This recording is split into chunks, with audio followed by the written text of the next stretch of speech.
सुल्तानपुर नामक गांव में भरत अपनी पत्नी कावेरी के साथ रहता था।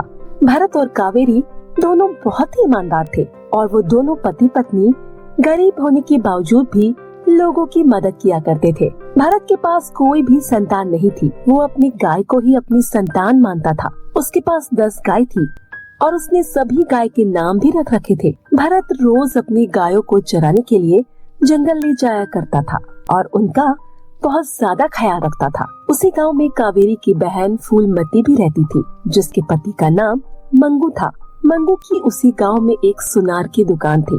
कावेरी और फूलमती कहने को तो बहन थी, पर उनके स्वभाव में जमीन आसमान का फर्क था। जहाँ कावेरी बहुत ही ज्यादा मिलजुल कर रहा करती थी, वहीं फूलमती सभी लोगों से जल भून कर रहा करती थी और उसका पति भी उसकी तरह ही था। ये दोनों पति पत्नी कावेरी और भरत से बहुत जला करते थे। ऐसे ही दिन बीत रहे होते हैं कि एक दिन भरत, ओ बेटा भरत, क्या तुम घर पर हो? अरे अम्मा जी, आप आइए आइए, बड़े दिन बाद आई आप। क्या हुआ, सब कुछ ठीक तो है ना? बेटा सब ठीक है, तू बता तू कैसा है? मुझे तुझसे एक काम था। हाँ हाँ अम्मा जी, बोलिए क्या काम था आपको? बेटा तुझे तो पता ही है कि इस बार बाढ़ आने के कारण सारी फसल खराब हो गई है, इसीलिए मुझे थोड़े पैसों की जरूरत है। क्या तुम मेरी मदद कर सकते हो? हाँ हाँ अम्मा जी, बताइए कितने पैसे की जरूरत है आपको? ज्यादा पैसे तो नहीं दे पाऊंगा, पर जितने की मैं मदद कर सकता हूँ मैं जरूर करूँगा। बस यही 2000 की जरूरत है बेटा। जैसे ही मेरा बेटा शहर से वापस आएगा, मैं तेरे पैसे लौटा दूंगी। इसके बाद भरत अंदर से पैसे ला करके अम्मा जी को दे देता है। ये लीजिए अम्मा जी, अभी आपको पैसे की जरूरत है, आप ले लीजिए। जब आपके पास हो जाए तब आप आराम से वापस कर देना। भगवान तेरे जैसा बेटा हर किसी को दे। तुम्हारा बहुत बहुत शुक्रिया बेटा, जो तुमने मेरी मदद की। पूरे गांव में तुम्हारे जैसा भला और अच्छा इंसान कोई नहीं है जो समय आने पर मदद कर सके। भगवान करे कि तुम हमेशा खुश रहो। अम्मा जी, ये सब तो आप लोगों को ही कृपा है जो मैं सभी लोगों की मदद कर पाता हूँ। ठीक है बेटा, मैं चलती हूँ। उसके बाद भरत अपनी गाय को चराने के लिए जाता है। कावेरी, कावेरी, मैंने सभी गायों को बाहर निकाल लिया है और मैं सभी को जंगल ले जा रहा हूँ चराने के लिए। ठीक है, मैं घर का ख्याल रखूंगी, आप समय से घर आ जाना। हाँ ठीक है, तुम खाना बना के रखना, मैं समय से घर आ जाऊंगा। ऐसा बोल करके भरत सभी गायों को लेकर जंगल की ओर निकल जाता है। जंगल में पहुँच करके वो सभी गायों को चरने के लिए खुला छोड़ देता है। उसके बाद सभी गाय घास चरने लगती है और सभी इधर उधर घूमने लगती है। जिसके बाद भरत एक पेड़ के नीचे बैठ जाता है। बैठे बैठे भरत को पता ही नहीं चलता कि कब उसकी आंख लग जाती है। थोड़ी देर बाद जब भरत की आंख खुलती है तो वो बोलता है, अरे आज मेरी आंख कैसी लग गई? मुझे तो लगता है कि मैं बहुत देर तक सो गया और गाय भी नहीं दिखाई दे रही है। इसके बाद भरत उठ करके अपनी सभी गायों को इकट्ठा करने लगता है। जब वो सारी गाय को इकट्ठा कर लेता है तो वो देखता है कि उनमें एक गाय कम है। जो गाय उस झुंड से अलग हुई होती है, उस गाय का नाम चंपा होता है। अरे मेरी चंपा, तू कहीं दिखाई नहीं दे रही है। बाकी सब गाय तो यहाँ पर है, कहीं उसे कोई जंगली जानवर ने तो नहीं खा लिया? हे भगवान, आज मेरी कैसे आंख लग गई? मैं कैसे लापरवाह हो सकता हूँ इतना? मैं सबसे पहले जाकर सारी गायों को घर पर छोड़ कर आता हूँ, उसके बाद चंपा को ढूंढता हूँ, वरना क्या पता ये सब इधर की उधर हो जाए। इतना सोचने के बाद भरत सभी गायों को घर ले जाता है। कावेरी, आज बहुत बुरा हुआ। आज गायों को चराते वक्त मेरी आंख लग गई और अब चंपा नहीं मिल रही। हे भगवान, तुम क्या कह रहे हो? क्या कोई उसे जानवर तो नहीं खा गया? और शुभ शुभ बोलो कावेरी, मैंने सभी गायों को तबेले में डाल दिया है। अब मैं जाकर चंपा को ढूंढ लेता हूँ।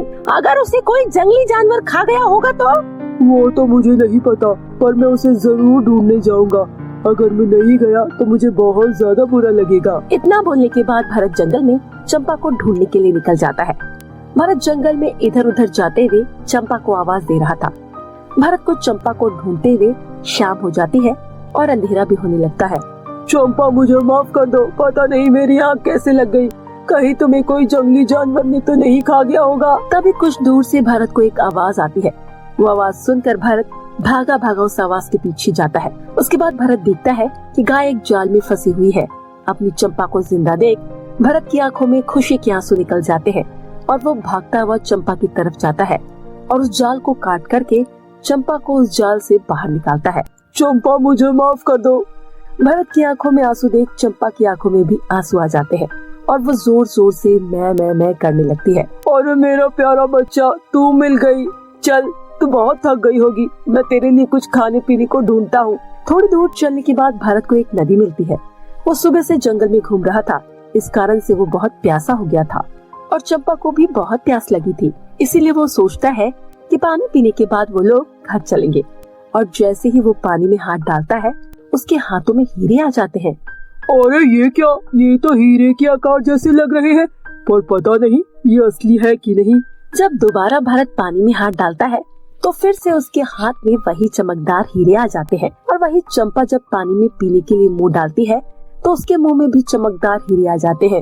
अरे ये कैसी नदी है, इसमें तो पानी नहीं है, सिर्फ हीरे ही हीरे निकल रहे हैं। भरत के इतना बोलते ही उस नदी से आवाज आती है, मैं एक जादुई नदी हूँ, मैं कोई पानी वाली नदी नहीं हूँ। तुम्हें यहाँ से जितने भी हीरे मोती सोना चांदी लेकर जाना है, तुम सब कुछ लेकर जा सकते हो। नदी से आती हुई आवाज सुनकर भरत डर जाता है और नदी से पीछे हो जाता है और चंपा को भी पीछे खींच लेता है। अरे कौन बोल रहा है, क्या ये आवाज नदी से आ रही है? डरो मत, मैं एक जादुई नदी हूँ, तुम्हें यहाँ से सोना चांदी हीरे मोती जो कुछ भी चाहिए सब लेकर जा सकते हो। हे जादुई नदी, मुझे और मेरी गाय को बहुत प्यास लगी है, क्या तुम हमें पानी पिला सकते हो? मेरी नदी में कोई पानी नहीं है, मेरी नदी में सिर्फ सोना चांदी हीरे जवाहरात है। मैं तुम्हें सोना चांदी दे रही हूँ और तुम्हें पानी की पड़ी है। जादुई नदी, मैं तुम्हारी सोने चांदी हीरे जवाहरात से अपनी और अपनी गाय की प्यास तो नहीं बुझा सकता। इस समय मेरे लिए तुम्हारे हीरे मोती से ज्यादा कीमती पानी है। जादुई नदी भरत की ईमानदारी को परख रही होती है। वो भरत की गाय के प्रति प्रेम और दयालुता को देखकर बहुत ज्यादा प्रभावित हो जाती है। भारत, अगर मैं तुम्हें पानी पीने देती हूँ तो मैं तुम्हें सोना चांदी हीरे जवाहरात कुछ नहीं दूंगी। हे जादुई नदी, मुझे इस समय पानी चाहिए, आप हमें पानी दे दीजिए, हम बहुत ज्यादा प्यासे हैं। भरत की इतनी बात सुनने के बाद जादुई नदी पानी की धारा को बाहर निकालती है, जिससे भरत और उसकी गाय चंपा दोनों मिलकर पानी पीते हैं। पानी पीने के बाद भरत बोलता है, हे जादुई नदी, आपका बहुत बहुत धन्यवाद।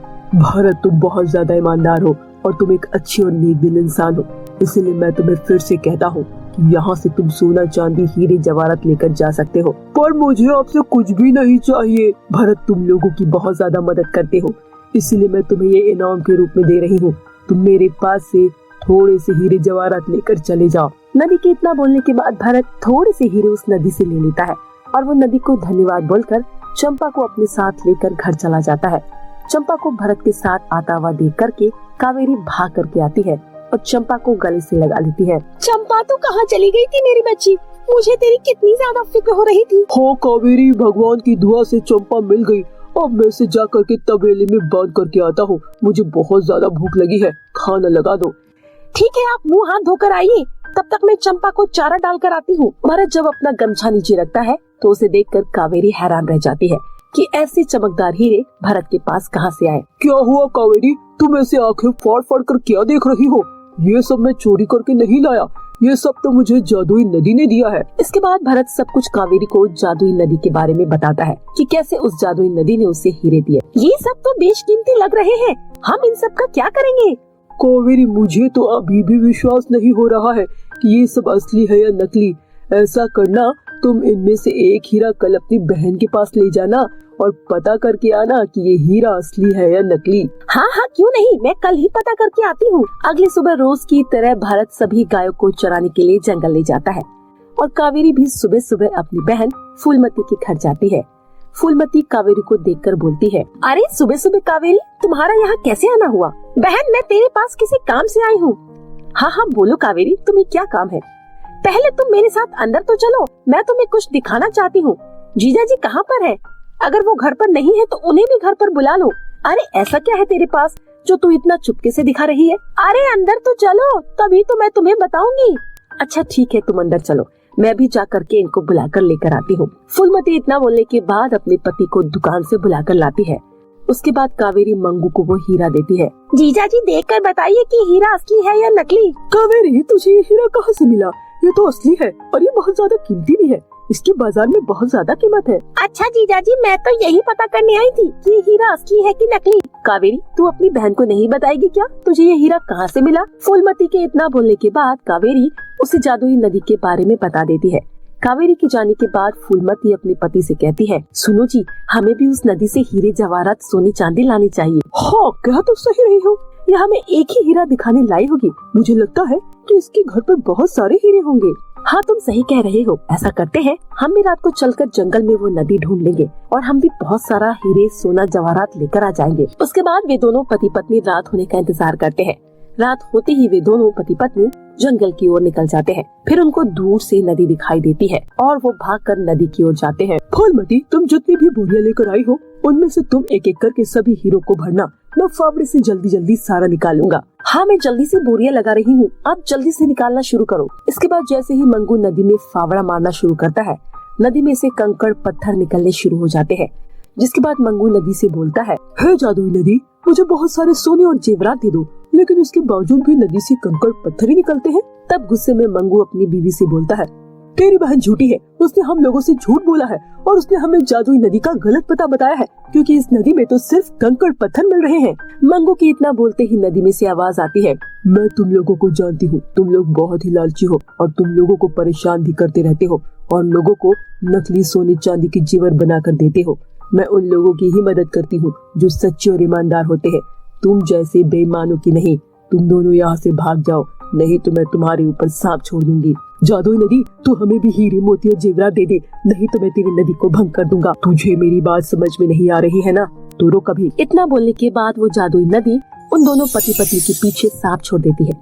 जिसके बाद वे दोनों दुम दबाकर वहाँ से भागने लगते हैं। वहीं दूसरी ओर कावेरी और भरत दोनों बहुत ज्यादा अमीर हो जाते हैं और वो अपना जीवन हंसी खुशी से बिताने लगते हैं और साथ में ही गरीब और अनाथ लोगों की मदद भी करते हैं। तो मेरे प्यारे दोस्तों, कैसी लगी आपको हमारी ये कहानी? कमेंट करके जरूर बताएं और अगर कहानी अच्छी लगी हो तो वीडियो को लाइक और चैनल को सब्सक्राइब करना ना भूलिएगा। फिर मिलते हैं आपसे ऐसी ही नई और मजेदार इंटरेस्टिंग कहानी के साथ। तब तक के लिए बाय बाय दोस्तों।